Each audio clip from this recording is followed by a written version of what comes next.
Kalau roti gardenia pun kita tahu confirm akan naik harga.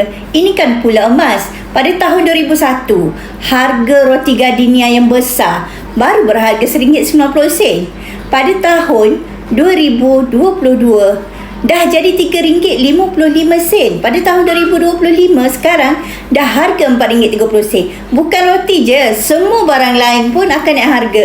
Kenapa? Sebab nilai mata wang kita semakin lama semakin mengecil. Kuasa beli duit kita semakin jatuh dan terus dimakan oleh inflasi. Ada yang tanya saya, confirm ke harga emas akan naik beberapa tahun akan datang?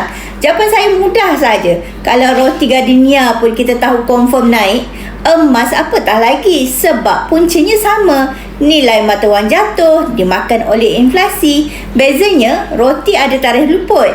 Takkanlah kita nak borong roti gardenia untuk 10 tahun stok kan? Tapi emas, ia tak ada tarikh luput.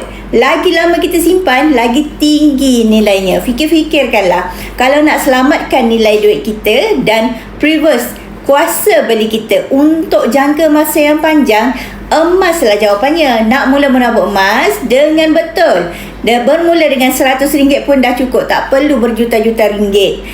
Nak mula menabur emas, boleh klik link di bio, InsyaAllah saya bantu sebaiknya.